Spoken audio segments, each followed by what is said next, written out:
Deus continua abençoando os preciosos irmãos e irmãs, que a graça do Senhor Jesus Cristo reposa sobre cada um de vocês, que vocês tenham saúde, tenham força e que vocês tenham vitória no Senhor Jesus Cristo e sempre tendo bons pensamentos, sempre tendo pensamento positivo, nunca deixa ser levados por nada que seja negativo, nada, mas sempre pensando que é bom, pensando que é maravilhoso. Ouvinte precioso, nós estamos hoje no livro de Josué, né? Livro de Josué. Livro de Josué, no capítulo 6 de Josué, nós encontramos uma das mais lindas histórias da Bíblia. Toda a história da Bíblia é linda, mas essa de Josué capítulo 6, além de ser uma história bonita, que ela transmite para nós coragem, força, vitória, né? Tudo isso nós conseguimos extrair do livro de Josué capítulo 6. E é uma coisa matemática. Se você não crê em matemática, se você ler aqui a vitória que Josué teve sobre o muro de Jericó, a vitória que ele teve, como ele derrubou o muro de Jericó, a maneira, o esquema que foi usado, a ordem que teve, porque foi tudo trabalhado com matemática, tudo trabalhado com matemática. Então nós encontramos a Arca de Noé. A Arca de Noé era totalmente matemática. Era 300 côvados de comprimento, 30 de altura, 50 de largura. Era totalmente 3 andares. Era 8 pessoas. 8 quer dizer aliança. As 8 pessoas da Arca quer dizer aliança, né? E também os animais impar. Tudo tem significado. Nada de Deus, nada é por acaso, nada é para tomar tempo, para tomar lugar. Tudo de Deus tem significado. Então, quando Josué, ele toma a decisão dada por Deus de derrubar o muro de Jericó. Para começar, o muro era largo, não era estreito. O muro era largo. Era tão largo que dava para fazer corrida de carroça ou de carruagem em cima do muro. Era um muro feito para não cair. Tanto é que o rei de Jericó, ele tinha tanta confiança naquele muro, que quando ele viu Josué dando volta em roda do muro, ele levou aquilo em brincadeira. Ele falou, por que eles estão dando volta em roda do muro? Eles vão derrubar o muro, mas como derrubar o muro? Tem como derrubar o muro? Ele não tem ferramenta, ele não tem uma máquina, ele não tem nada. Só que o povo de Jericó, o rei de Jericó, eles não sabiam que não era Josué, que não era o povo, era Deus que ia derrubar o muro, era Deus, e foi Deus. Esse sempre foi o defeito do ser humano. Pensar na sua força, pensar na sua habilidade, a apostar, né, descansar na sua educação. Esse sempre foi a fraqueza do ser humano. Sempre foi a fraqueza do ser humano. Então, ouvinte preciosos, quando foi com os 10 espião que espionou a terra, quando eles voltaram, 12, né? 10 falou, nós não conseguimos, é muita gente, numerosos, cidade grande, muradas, o povo é de grande estatura, nós somos um povo pequeno. Até que Josué e Caleb falaram assim, não, de fato é tudo isso, é verdade.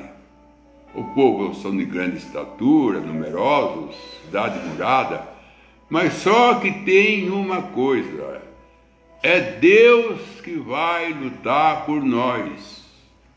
Nunca é nós, nunca foi, nunca será nós, sempre é Deus. Toda vitória que nós temos, toda vitória que nós vamos ter, sempre foi Deus. Nunca o homem não faz parte. O próprio Senhor Jesus Cristo disse, a minha glória eu não darei a ninguém. A minha glória eu não darei a ninguém. A glória só pertence ao Senhor Jesus Cristo. Então, quando Josué começou a rodear o muro, que para sua surpresa o povo de Jericó, um chamou o outro, olha, tem aí o exército de Israel está rodeando a cidade. Eles ficaram sem saber, não conseguiram entender. Mas o que eles querem? Lutar com nós ele não pode, porque somos também numerosos. E outra, nós moramos dentro de uma cidade com um muro muito largo, forte. O que é que eles querem? Só que eles não conseguiam ver que quem estava lutando a favor de Israel era Deus. Somente uma pessoa que ela sabia que era Deus que ia derrubar aquele muro. Somente uma pessoa, e essa era a Raabe. Essa era a Raabe. A Raabe, ela sabia que Deus ia derrubar aquele muro. Então, ouvinte preciosa, então, assim é hoje também. Nós pensamos que é o médico, nós pensamos que é a medicina. Agora mesmo nós estamos aí com esse coronavírus, nós estamos um investimento de todo cientista numa correria de 12 horas por dia, 24 horas por dia, procurando vacina, procurando remédio. Mas quem é que vai resolver isso mesmo? É só Deus. É só Deus, não tem outro no quadro, não tem como colocar, porque não cabe. Toda vitória só pertence a Deus. São João 15, verso 1, Jesus disse, sem mim nada podeis fazer. Então vamos lá para o capítulo 6 do livro de Josué. Então nós encontramos que Josué pegou 7 sacerdotes e mandou 7 sacerdotes tocar a trombeta. Trombeteiro só era 7. Não era bastante gente tocando a trombeta, não. Só era 7 sacerdotes trombeteiros. 7 aponta para a obra completa e adoração. Como eu sempre digo, que o número 7 é um número composto. Ele tem 2 lados. Por um lado ele significa a obra completa e por outro lado a adoração. É o que ele estava fazendo ali, né? Ele estava em adoração e com obra completa, né? Então, 7 sacerdotes carregavam a trombeta, 7 sacerdotes tocavam a trombeta, 4 sacerdotes carregavam a arca. 7 com 4 é 11. E o número 11 significa Jesus virá. A matemática 11 significa Jesus virá. Só para dar uma pequena ajuda, Gênesis 1:11 está escrito assim: cada semente produz segundo a sua espécie. Sabe que versículo que é? É o 11. Sabe aonde está que Deus desceu para ver a torre? Gênesis 11. Então, o número 11 é o número que o Senhor virá, que ele desceu para ver a torre, foi em Gênesis 11. E quando os discípulos estavam no cenáculo, só tinha 11 discípulos, que Judas não estava mais junto. 11. Sabe que dia que parou a Primeira Guerra Mundial? No dia 11, no mês 11, 11 horas do dia e 11 minutos, tudo 11. E lá no Apocalipse, capítulo 11, né? No Apocalipse 11, é que nós também encontramos as duas testemunhas, né? José e Lia, 11. Então a matemática 11 vai longe. Vai longe. Quando o irmão Branham foi internado, tinha 11 enfermos no quarto do irmão Branham. E os 11 recebeu alta. O irmão Branham tinha 11 pessoas no quarto que ele estava internado. E os 11 recebeu alta. E às 11 horas da manhã, o anjo escreveu no tabernáculo, na parede do tabernáculo Branham, as 7 eras da igreja, 11 horas da manhã. Eu só estou falando 11 para mostrar que era 11 sacerdotes, ou melhor, era 7 sacerdotes com a trombeta e 4 levando a arca. Então, o trabalho do sacerdote em tocar a trombeta e levar a arca era 11, mostrando o Senhor ia descer para derrubar o muro. Se nós, o irmão Branham é bem claro nisso, né? Se o nosso número matemático não tiver em ordem, nós temos o nosso quadro confuso. Nós temos o nosso quadro confuso. E falo em várias mensagens isso daí. Era 11 sacerdotes, era 7 sacerdotes que tocavam a trombeta, apontando para as 7 eras da igreja. Os 7 sacerdotes, começando com Paulo até o irmão Branham, tocando a trombeta, quer dizer, tocando a mensagem. E quem que é Jericó? O mundo. Quem que é o Jericó hoje? É o mundo. Porque Jericó é uma cidade amaldiçoada, disse Josué. É uma cidade amaldiçoada. Então, e tinha que derrubar aquela cidade. A única pessoa que ia se salvar daquela cidade era Raabe com a sua família. E Raabe aponta para a noiva. A noiva não é destruída com o mundo. Ela sai porque ela apoiou, protegeu o mensageiro do Senhor, que era 2, Paulo e o William Branham, os 2 profetas, que ela protegeu. Você fala, mas Martim Lutero, eles foram reformadores. Agora, profeta só foi Paulo e o irmão Branham, o resto foi reformadores. É a mesma coisa dos 5 pães e os 2 peixes. Os 2 peixes é um peixe, é Paulo, o outro peixe é o irmão Branham, porque peixe quer dizer revelação. E os 5 pães é os 5 reformadores. É que deu sustento para a multidão. Que isso aí é os 7 mensageiros dando alimento para a multidão. Então, nós encontramos aqui que os 7 sacerdotes que tocava a trombeta é os 7 mensageiros. E os quatro sacerdotes que levavam a arca são os 4 anciãos de Apocalipse que levam a palavra. A arca é a palavra, foi os 4, ou seja, as 4 unções: leão, o boi, o homem e o águia, que são os 4 evangelhos também, que levam a arca, e a arca é Jesus. Então nós vamos encontrando aqui tudo, depois você lê com tempo, né?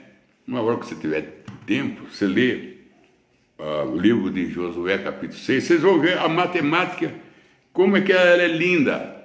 Depois Josué falou assim,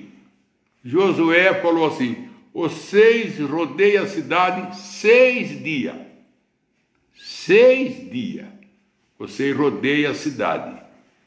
Cada dia você rodeia, dá uma volta. 6 dias você rodeia a cidade. Já entra também o número 6. O número 6 fala do número do homem, né? No último dia, que era o dia, que era 7, no último dia, que era 7 dias, o último dia deram 7 voltas. Cada dia dava uma volta. São 6 dias, 6 voltas. Mas no último dia, que era 7 dias, eles deram num dia só 7 voltas. Mostra novamente, como o irmão Brana diz que deu 7 voltas ao redor do mundo. O irmão Brana disse, 7 voltas ele cortou o mar. Ele disse, 7 voltas ele deu. Ou ele cortou o mar 7 vezes, coisa assim. Então, joga novamente, volta novamente as 7 voltas, volta novamente para as 7 eras da igreja, volta para os 7 selos. Tudo está incluído aí. Então, em tudo, eles deram 13 voltas. O irmão Brana é que disse isso. Eu sei se é na mensagem, a advertência, dispõe o juízo. O irmão Brana disse que eles deram 13 voltas. Eles deram 13 voltas. Cada dia ele dava uma volta, 6 dias são 6 voltas, mas no último dia, que é o dia, no 7 dias, deram 7 voltas num dia só. 7 com mais 6 que eles tinham dado, são 13 voltas. E o número 13 aponta para liderança. E também o composto aponta para o dia da mulher, né? Aí você já vai ver que tem uma mulher para ser salva, que era a Raabe. Tudo isso daqui, aqui mostra o selo, aqui mostra as 7 eras da igreja, mostra os 7 sacerdotes tocando a trombeta, que é os 7 mensageiros, mostra para os 4 unção, levando a arca, mostra tudo isso, vai mostrando. Mas Josué, ele que era o líder, Josué aponta para o Espírito Santo. Josué aponta para o Espírito Santo, né? Ou aponta Jesus, o Espírito Santo, né? Que é um só. E Josué é que dava a ordem. Aí Josué falou para o povo, olha bem, ele falou para o sacerdote assim: vocês vão tocando a trombeta. E falou para os 4, vocês levam a arca. E falou para o povo, vocês ficam quietos. Falou para o povo, mas vocês ficam quietos. Vocês caminham quietos, em silêncio. Mas quando o sacerdote, ele tocar, no último dia, que eles iam tocar todos juntos a trombeta, vocês gritam. Vocês gritam. Ele falou, vocês fiquem em silêncio. Mas a última coisa que vai acontecer vai ser os seus gritos. Vai ter o sacerdote tocando a trombeta, vai ter o sacerdote levando a arca, vai ter o soldado marchando ao redor, dando 13 voltas, cada dia uma volta. No último dia, que é o 7º dia, deram 7 voltas, 6 com 7 é 13. Aí ele falou assim, aí quando eu dei a ordem, grita, vocês grita, mas grita todo unanimemente, todo junto, que o muro cai. O muro não caiu no tocar trombeta. O muro não caiu no rodear com a arca, nem com o exército. O que mesmo derrubou o muro foi Deus, é lógico. Mas quando o povo gritou, quando o povo deram o grito, todos eles gritaram unanimemente. Aí o muro caiu. Para nós entender isso, nós se estende um pouco mais para frente, nós vamos encontrar com Gideão, que ele pegou os 300 soldados dele. Ele falou assim, quando eu gritar, vocês gritam também.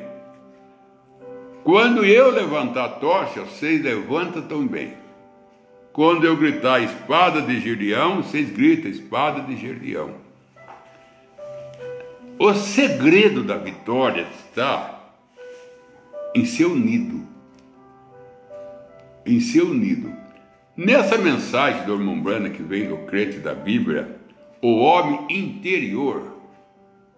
O irmão Branham, o que o irmão Branham clama, o que o irmão Branham pede para nós se unir, que o irmão Branham viu como um profeta, o irmão Branham viu a força que tem em seu nido. A força que tem em seu nido. Mas não é uma união fora de ordem, confusa. Isso não.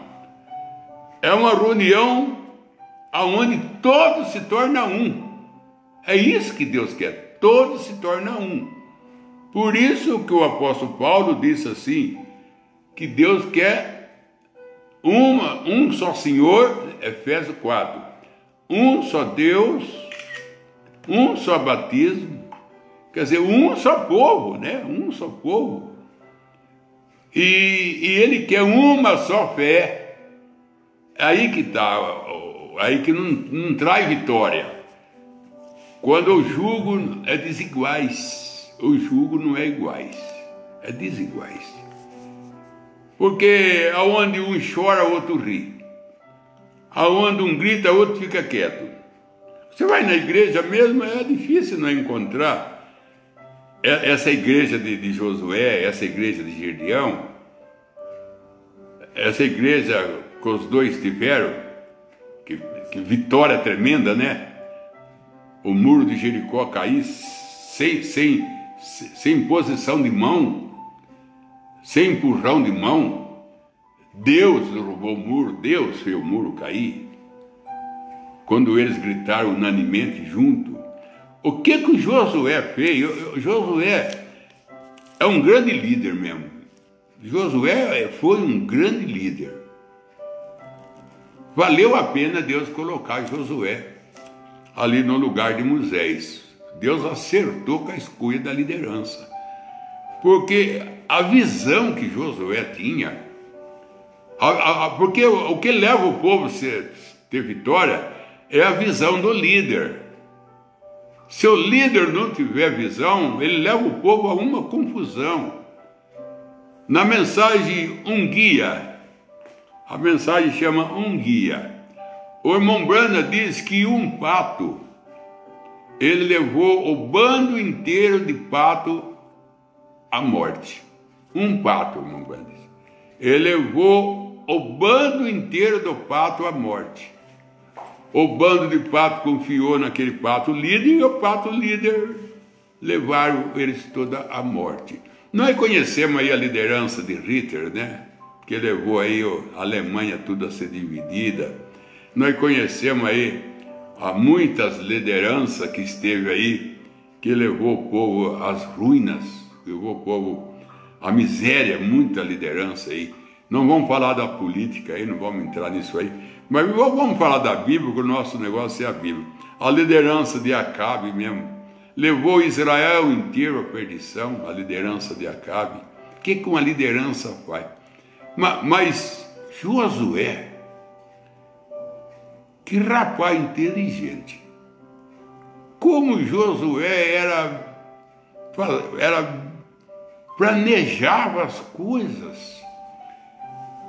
Eu fico vendo ele ali, quando Moisés sai, coloca a mão sobre ele, que Moisés colocou a mão sobre ele, e tem pessoa que não crê em posição de mão para ministro. Josué, para ser ministro, Moisés precisou colocar a mão sobre ele, viu?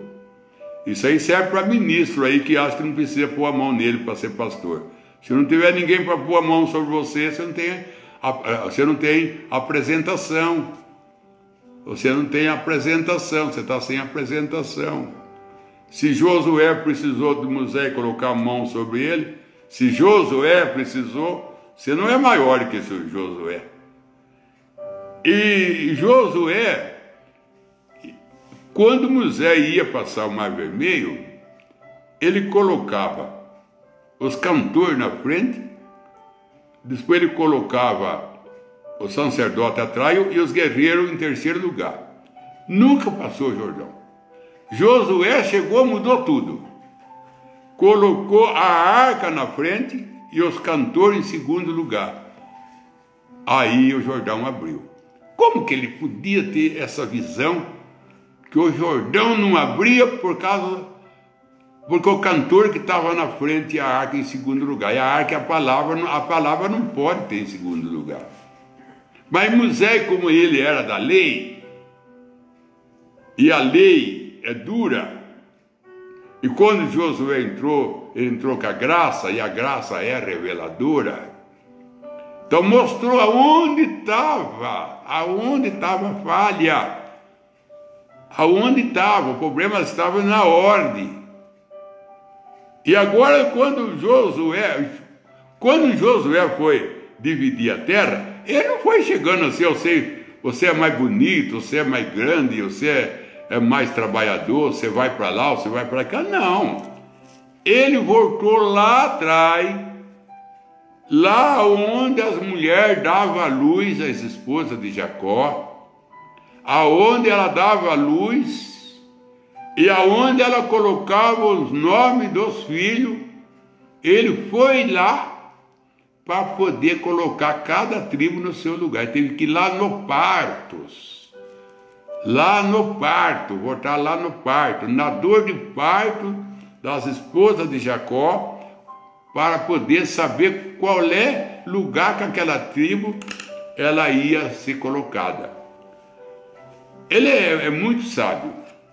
Josué é um dos líderes muito sábio. Depois, quando ele entra, que ele passa o Jordão, ele tira 12 pedras. Ele tira 12 pedras do Jordão. Antes da arca sair, ele manda tirar 12 pedras. Aí aquelas 12 pedras significavam, cada pedra apontava para uma tribo. Quando ele ia pregar um sermão que Deus é poderoso, Deus abre o Jordão, ele mostrava a pedra como testemunho. Ele carregava a testemunha junto, que ele tirou de dentro do Jordão as 12 pedras. Ele era muito sábio. E quando ele vai para derrubar Jericó, que o muro era largo, não tinha como derrubar com força humana, não tinha como. Ele sabia só Deus que podia fazer aquele trabalho. O que ele faz? Ele coloca em ordem, então, o exército. Ele coloca em ordem de novo o exército. Ele sabia que Deus trabalha em ordem, porque o apóstolo Paulo disse assim: faça tudo com ordem e decência. Faça tudo com ordem e decência. Aí ele colocou os 7 sacerdotes com 7 trombetas, que aí já nós falamos dos 7 mensageiros. Colocou a arca com mais 4. Depois ele colocou os guerreiros em último lugar. Depois ele dá 6 voltas cada dia uma. No último dia ele dá 7 voltas. Ele dá 7 voltas no último dia, formando 13. E 13 é Jesus, que é a 12 apóstolos. Com Jesus é 13. Aí ele fala para o povo, e quando eu der ordem para vocês gritar, vocês gritam. Aí o povo gritou, mas gritou unanimemente. Pense bem, o exército todo gritar junto. Irmão, foi o mesmo caso de Gerdião. Mesmo caso de Gerdião. Grita quando eu grito, levanta. Grita quando eu grito, levanta a tocha quando eu levanto. A união. O exército o exército de Josué se tornaram um. Porque o grito era um só, se tornaram um. E o exército de Gerdião se tornaram um. O que um fazia, todos faziam igual. Aí nós voltamos para a igreja hoje. Quando você vê um irmão chorando, você vê outro rindo. Quando você vê um alegre com a pregação, você vê outro bravo. Você não vê aquela mesma harmonia.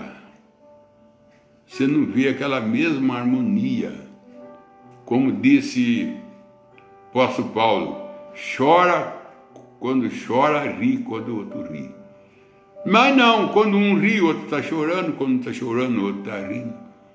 Então nós não vemos aquela unanimidade. Todo mundo pegando junto, todo mundo fazendo força junto. Todo mundo junto, num só propósito. E o propósito é derrubar o muro de Jericó, trazer Deus em cena.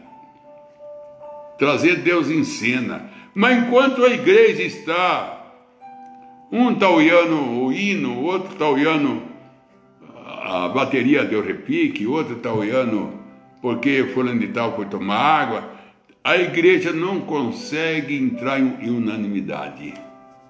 Ela não consegue entrar num só espírito, numa só ação. E aí não acontece nada. Muro nenhum vai cair. Então, o que Jesus fez? Jesus mandou os 120 ir no cenáculo. Eu tenho mensagem do irmão Branham, que eu não vou citar o nome agora, que eu não lembro. Eu não sei se é conferência. Ele fala assim, o irmão Branham fala assim: quando vocês forem no cenáculo, Jesus deu a ordem, quando vocês vão para o cenáculo, vocês não falam outra palavra a não ser o que vocês aprenderam. Vocês não cantam outro hino. Eu não quero nada de hino novo lá dentro do cenáculo. Canta o que vocês aprenderam.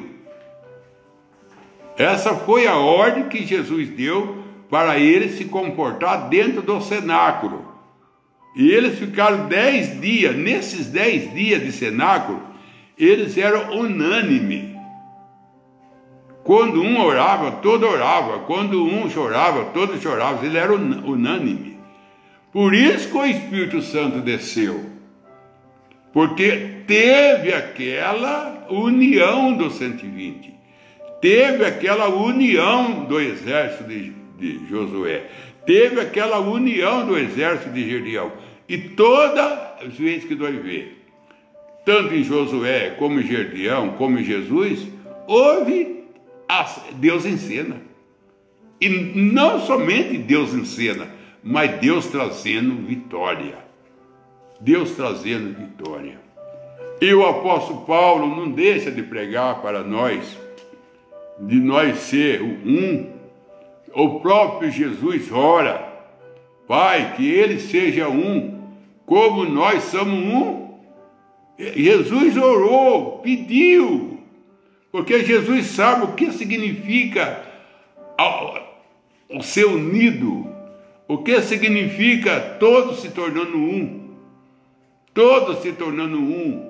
todos com o mesmo sentimento, com a mesma fé, com o mesmo amor, com o mesmo propósito, com o mesmo desejo de ir para o céu, mesmo desejo de viver para Deus, mesmo desejo de adorar a Deus, todo com um só coração, de ver a igreja em vitória, de ver a igreja em cena, todo mundo com um só desejo de ver Deus manifestado.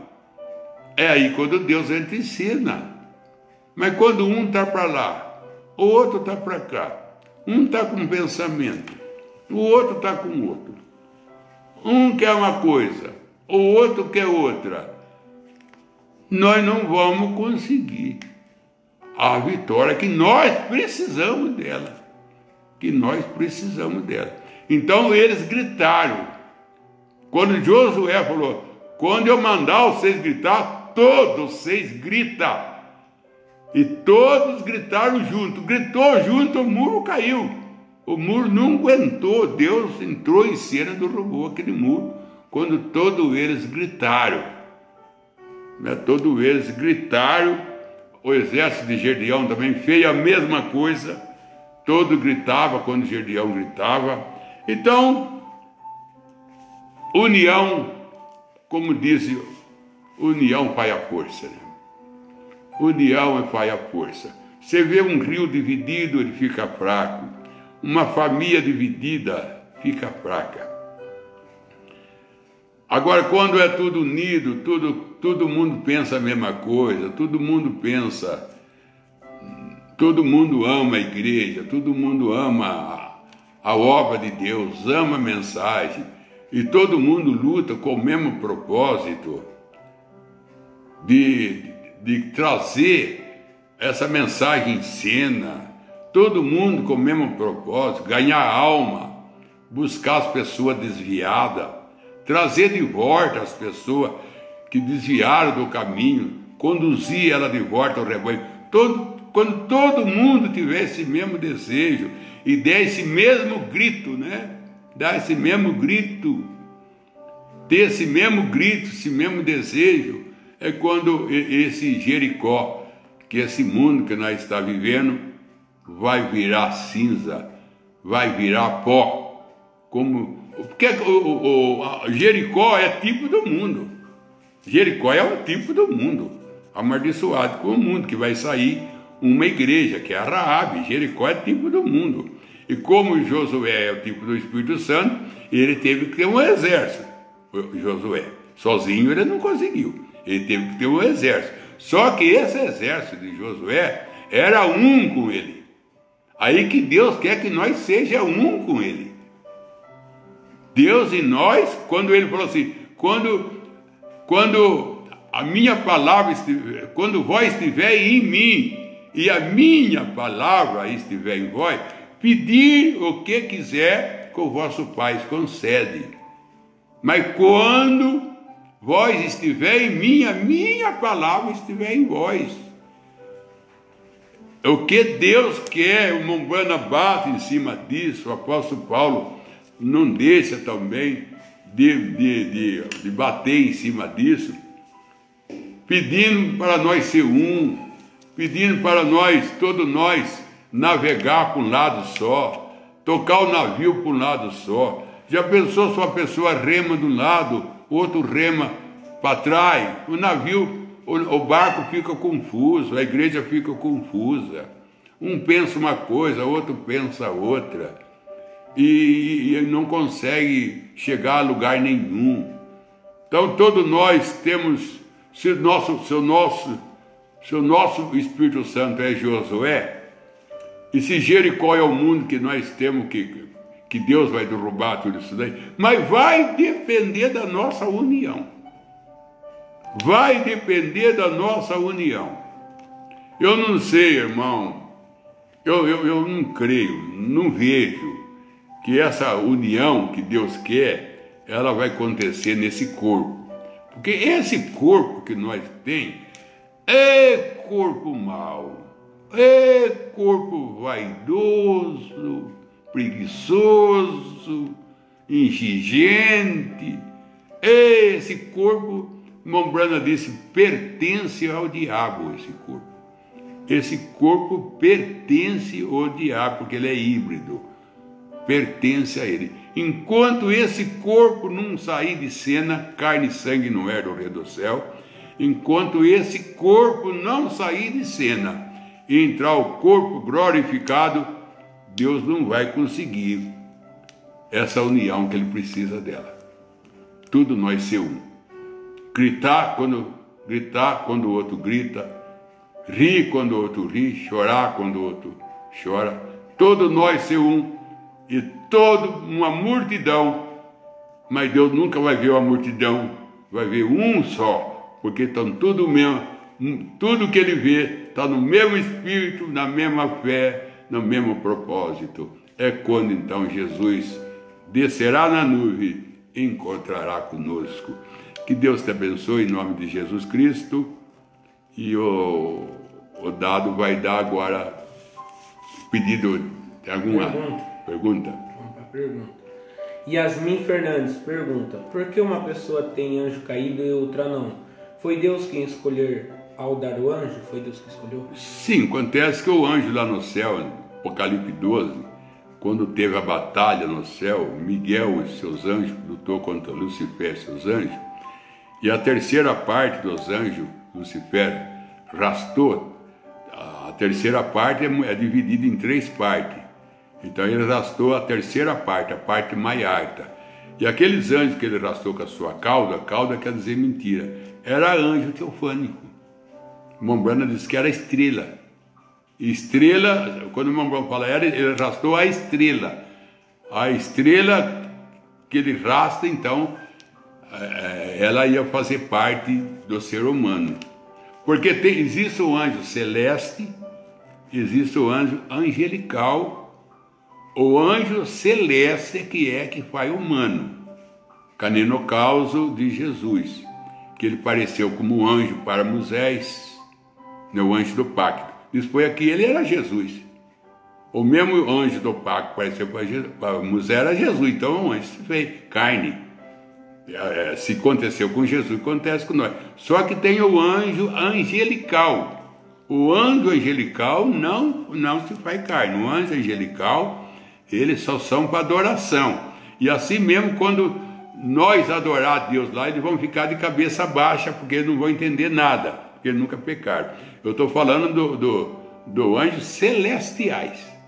O anjo celeste, não o anjo angelical. O anjo celeste foi criado para ser humano, o anjo celeste. Agora, quando houve a batalha lá, esses anjos deu ouvido para Lucifer, que a sua mentira caiu, e a quem ele pertence, a quem ele ia guardar aqui na terra, que ia ser o seu corpo, o seu 16 elementos, ele continua sendo um anjo dessa pessoa, não tem outro, Deus não troca. Eu já vi também um sistema religioso aí dizendo que Deus troca o anjo. Se o anjo caiu, Deus põe outro no lugar. Não ponha não. E tem mais, viu, irmã? A irmã que faz pergunta? Yasmin. A irmã Yasmin, na mensagem, para ajudar a irmã, na mensagem Alma Encarcerada hoje, o irmão Brana disse que quando ele tinha 14 anos, ele teve a visão do inferno, 14 anos. E lá no inferno ele viu aquelas mulheres com o cabelo alvoroçado, com o olho azul, e gemendo, reclamando. Quando ele tinha 54 anos, 40 anos mais tarde, no shopping, indo com a Meda comprar roupa escolar, ele sentou numa escada, no andar de baixo, enquanto a Meda subiu no andar de cima, onde estava a roupa das crianças. Ele viu na escada rolante umas mulheres descendo. Ele viu, não, ele estava de cabeça baixa. Ele ouviu ela falando, e do jeito que ela falava, ele falou assim: eu já ouvi essa voz em algum lugar. E essa reclamação, que ela estava reclamando dos preços, essa reclamação eu já vi em algum lugar. Quando ele levantou o olho para ver, ele falou: não, eu também vi essas mulheres em algum lugar. Aí ele lembrou: aí eu vi elas no inferno quando tinha 14 anos. Então era a teofania dela. Então era o anjo dela, tem anjo sim. o anjo dela estava caído. Ela estava descendo a escada rolando, se comportando, até com o cabelo, até com o olho azul. Ali era pintura, né? Mas lá no inferno não é pintura, é sofrimento, o irmão Branham disse. Hoje fica azul no inferno de sofrimento. Era a mesma reclamação, era a mesma murmuração que ele viu no inferno. Não mudou nada. É que nem o Samuel. Quando ele veio conversar com o rei Saul, ele veio com a mesma capa que ele usava na terra. Mesma capa. Com a mesma capa, não mudou nada. Aí na mensagem do irmão Branham, tem uma mensagem do irmão Branham, e eu não lembro bem da mensagem dele, que o irmão Branham fala assim que se você é um cabeça quente aqui, você vai ser um cabeça quente lá. A morte não muda. O que você é aqui, você vai ser lá. O que você é aqui, você vai ser lá. Então ele fala, a morte não muda. A mudança tem que ser aqui. Quem muda aqui, está mudado. Quem não muda aqui, não tem mudança no outro lado, não. Do jeito que morre, ressuscita. Ele fala isso nessa mensagem. Eu não sei se é conhecendo o dia a sua mensagem, eu acho que é essa. Conhecendo o dia e a sua mensagem. Ele fala, você é um cabeça quente aqui, você vai ser um cabeça quente lá. Né? Então ele viu aquelas mulheres descendo a escada rolando, há 40 anos atrás, mas lá ele tinha vindo o anjo dela, que estava caído. Então o ímpio tem anjo caído sim. Se não tem anjo caído, então quando o rico morreu, o Lázaro e o rico, quando ele levantou o olho, que ele viu Abraão, que ele pediu água, que corpo que estava ele pedindo água? Que corpo? Um corpo físico que não era. Corpo físico que não era. Então, se ele tinha um corpo, se ele via, ele tinha que ter um corpo teofânico. Vamos para a próxima. Oliveira Marcelo pergunta: o que significa escrito no livro da vida com o sangue? E no sangue existe diferença? Porque é assim, irmão. Se você pega a tinta de uma caneta, você vai escrever seu nome. Então você pega antigamente ele usava pena, né? Ele mergulhava num vidro de tinta e escrevia o nome. Então aquele ali é escrito com a tinta. Agora escrito no sangue, o sangue já está escrito com o sangue. A mesma coisa você escrever seu nome com a sua caneta, com a sua tinta, você escreve seu nome. Tatuagem põe uma flor em cima da tatuagem. Então existe escrito com o sangue de Cristo e escrito no sangue. E eu tenho a mensagem, quando o irmão Branham fala isso, o São Incerto, vindo de Goiânia. Tem um São Incerto vindo de José. O São Incerto vindo da Gráfica Goiânia. O irmão Branham disse, escreva seu nome no sangue, porque a noiva é escrito com o sangue. A tinta que Deus escreveu é o sangue. Então não tem jeito de tirar, porque o próprio sangue, o próprio nome dela é escrito com o sangue. Não no sangue, com o sangue. Aparecida Carvalho: pastor, na mensagem do profeta fala sobre o homem não poder usar blusa rosa, cor rosa, qualquer cor rosa.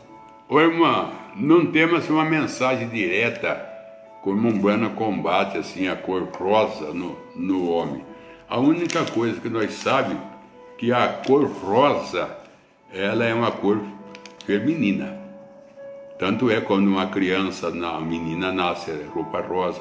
Quando vai pintar o quarto, se é uma menina, é cor rosa, porque a cor do homem mais é azul. Né? O azul fala de companheirismo. A cor rosa sempre foi uma cor dada às mulheres. Inclusive, quando os homens ferminados, eles pintaram, eles fizeram um trabalho na Casa Branca para proteger casamento dos homens com homem. Eles pintaram a Casa Branca, ou fizeram enfeite na Casa Branca, lá nos Estados Unidos, cor rosa. A cor rosa. Inclusive a cor dos homens enferminados que eles usam para todo o símbolo é rosa. Então a cor rosa Ela é uma cor. E tem mais, irmão. O câncer, a cor do câncer também é rosa. A cor do câncer é rosa. A cor do câncer.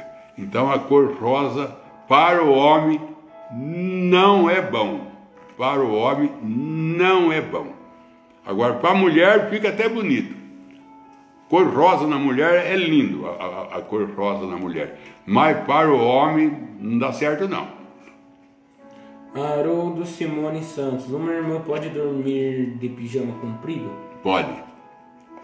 A irmã pode dormir de pijama comprido porque, irmã, Deus, na verdade, Deus, isso é uma Brana que diz, é forte eu dizer isso, Deus não olha a roupa.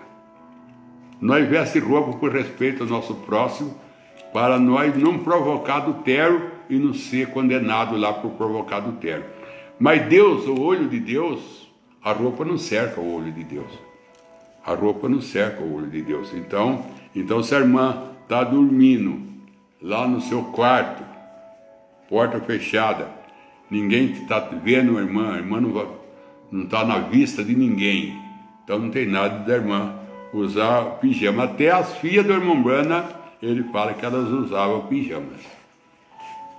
Edmar Creuza. Uma pessoa que foi batizada no nome de Jesus, na denominação, e vem para a mensagem revelada, precisa ser batizada novamente usando o nome do Senhor Jesus Cristo? Depende dele.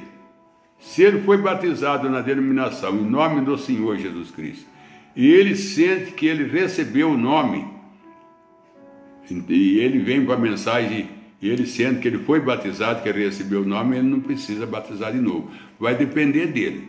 Agora, se ele vê que ele foi batizado sem revelação, sem saber o que estava fazendo, então ele quer agora batizar, porque agora ele sabe que é o batismo, ele agora tem uma revelação, aí vai depender dele. Se ele quiser, ele pode renovar, batizar de novo, sim.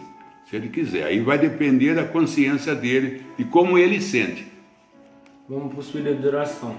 Maria Antônia pede oração para sua família, Cleitone Lima, a sua família em especial, a Charline e Laura, Selimar de Souza, a sua família, Sônia Caldas, ao sobrinho Douglas Caldas por libertação, irmão Toninha pede oração em especial ao seu filho Ismael, Ceni Everton, a sua família, Oliveira Marcelo, a sua mãe, esposa e seu favor, Evelyn Monteiro, a sua família, Anderson Fernandes, a sua família, Débora Caldas, a sua família, Maria Aparecida, filho Douglas, Joel William, ao seu favor e sua família.